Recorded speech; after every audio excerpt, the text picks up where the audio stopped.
राम राम साथ। आप सभी का स्वागत है ठेठवाद के इस कार्यक्रम। साथियों, आज मैं आपको एक रोचक बात बताने जा रहा हूं। हुआ यूं कि परसों रात को 2-2:30 बजे जयपुर जेल से 2 कैदी फरार हो गए। दोनों कैदी चोरी की वारदात के मामले में उस जेल आए थे। उन दोनों ने सबसे पहले उनको दी गई जो कंबल थी उसको गीला किया, उसके बाद बिजली के तारों के ऊपर से पटका, लेकिन सफल नहीं हो सके। लेकिन उसके बाद थोड़ी देर प्रयत्न करने के बाद उन्होंने किसी तरह दीवार फांद ली।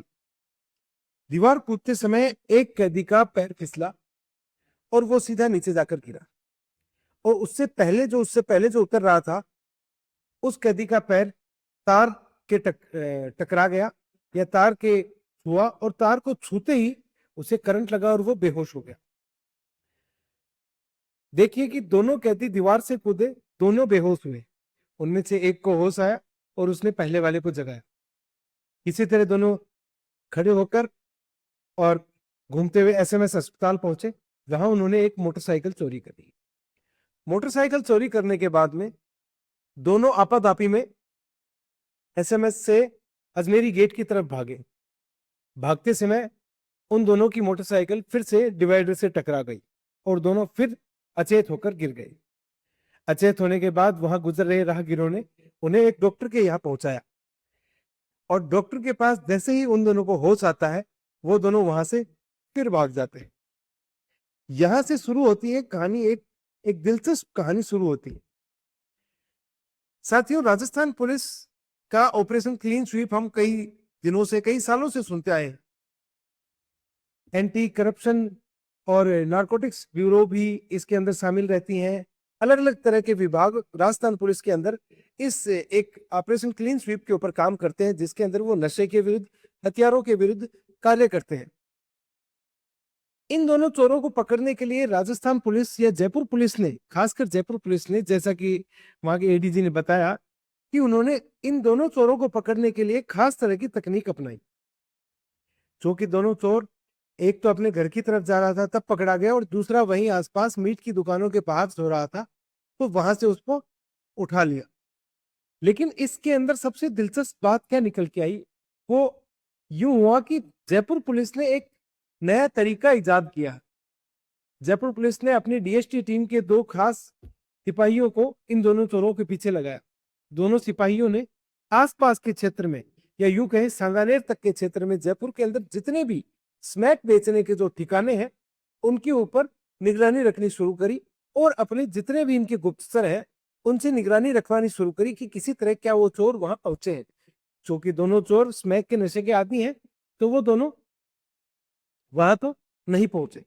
लेकिन इन दोनों पुलिस कर्मियों ने एक बात की, जयपुर पुलिस की पोल खोलकर जरूर रख दी कि राजस्थान पुलिस की जो अहम ब्रांच है जयपुर पुलिस, जिसके ऊपर संपूर्ण प्रदेश की निगाहें रहती हैं, उन पुलिस वालों को यह तो पता है कि स्मैक कहां कहां बिक रही है, स्मैक के कौन से ठिकाने हैं जहां डेली स्मैक बिकती है।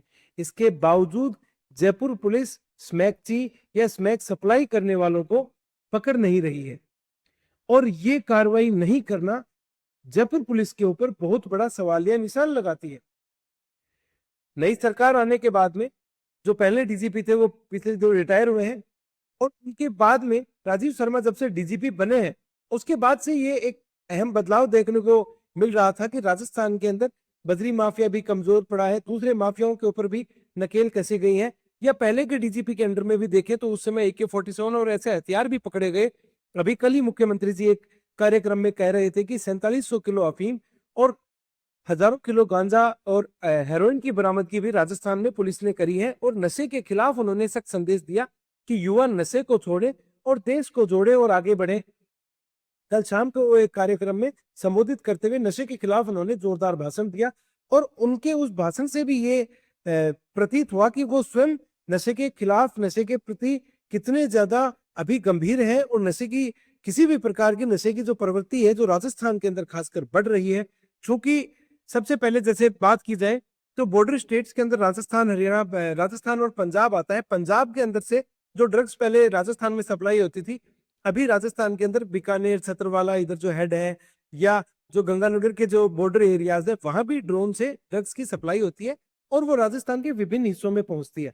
तस्करों का जाल इतना बड़ा है कि इसको तोड़ पाना बहुत ज्यादा मुश्किल है। लेकिन इसके बावजूद जो सोचने वाली बात वो ये है कि जयपुर पुलिस को ये पता होते हुए भी कि कहां कहां जयपुर में स्मैक की सप्लाई होती है, कहां कहां जयपुर में गांजे की सप्लाई होती है, कहां कहां अवैध शराब बिकती है, कहां अवैध धंधे चलते हैं, कहां जुए के अड्डे चलते हैं, इन सब का पता होते हुए भी राजस्थान पुलिस या जयपुर पुलिस अभी तक कार्रवाई क्यों नहीं कर रही है?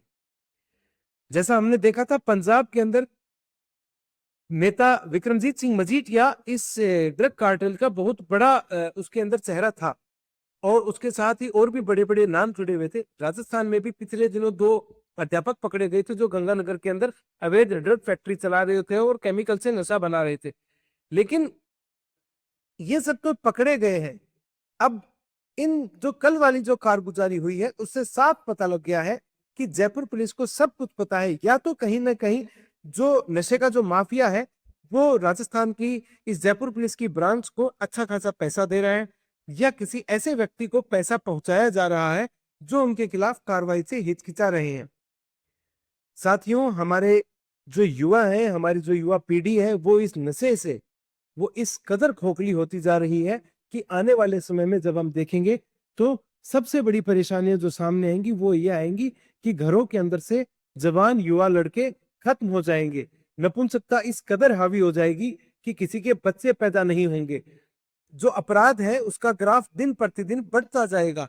समाज के अंदर अराजकता बढ़ती जाएगी और लूटमार, चोरी, डकैती इस तरह के अपराध भी बढ़ जाएंगे। नशा सिर्फ एक परिवार को नहीं, नशा एक समाज को नहीं, नशा एक प्रदेश को नहीं, नशा एक देश को नहीं, नशा पूरी दुनिया को खत्म कर सकता है।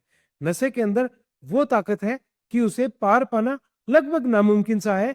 लेकिन अगर उसके खिलाफ सख्त कार्रवाई करी जाए, ईमानदारी से कार्रवाई करी जाए तो एक व्यक्ति, एक समाज, एक देश को, एक विश्व को, एक प्रदेश को, एक परिवार को, एक समाज को बचाया जा सकता है। जयपुर पुलिस से हमारा यही सबसे बड़ा सवाल है कि अगर आप जानते हैं कि स्मैक के 50 वो ठिकाने हैं तो क्या कल से उन ठिकानों के ऊपर स्मैक की सप्लाई बंद हो सकती है? क्या आप उन 50 स्मैक सप्लाई करने वालों को पकड़ नहीं सकते? क्या आपका ड्रग कार्टेल इतना ज्यादा मजबूत है कि पुलिस को पता होते हुए भी कार्रवाई नहीं कर पा रही है? और दूसरी बात, क्या जेल के अंदर भी नशा परोसा जा रहा है? क्या जेल के अंदर भी इस तरह के काम मिल रहे हैं? क्योंकि जेल के अंदर भी मोबाइल फोन्स और ये सब मिले हैं। पहले जेल से 2 कैदी, अब आज के दिन तो 2 चोर भागे हैं, कल के दिन 2 दुर्दांत अपराधी अगर आपने बंद किए वो भाग गए। तो राजस्थान पुलिस से और जयपुर पुलिस से हमारा खास तौर पर यही निवेदन है कि आप लोग सचेत होइए।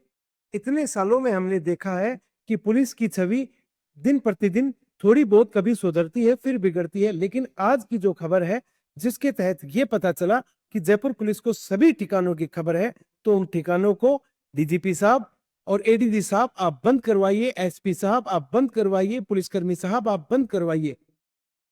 क्योंकि जो नशा आज समाज को किसी को खा रहा है, कल के दिन वो किसी भी परिवार के अंदर, किसी भी घर के अंदर घुस के उस परिवार को, उस समाज को खोखला कर सकता है। तो महज ये नहीं सोचे कि मेरे घर के अंदर नशा नहीं हो रहा, ये मेरा काम नहीं, ये हम सबका काम है। आमजन से भी मेरी यही अपील है कि आमजन को जहां कहीं भी नशे की सप्लाई या उसकी तस्करी होते हुए या कहीं भी नशा बिकते हुए दिखे तो आप एक जागरूक और एक महत्वपूर्ण नागरिक होते हुए पुलिस को सूचना दे, प्रशासन को सूचना दे, अपने फोन से वीडियो बनाए, सबूत बनाए और अगर कार्रवाई नहीं होती है तो सरकार तक अपनी बात पहुंचाए या हमें कमेंट बॉक्स में बताएं कि अगर आपके आसपास ऐसी कोई घटना हो रही है जिसके ऊपर पुलिस आंख मूंद कर बैठी है, हम आपकी आवाज बनेंगे, हम आपकी आवाज पहुंचाएंगे। आज के ठेकबाग कार्यक्रम में इतना ही, क्योंकि 2 चोरों ने जयपुर पुलिस की पोल खोल दी और इसके ऊपर हमने हंसी से शुरुआत करते हुए गंभीर बात पर इसे खत्म किया है। मिलते हैं अगली बार एक नए मुद्दे के साथ, तब तक के लिए राम राम साहब।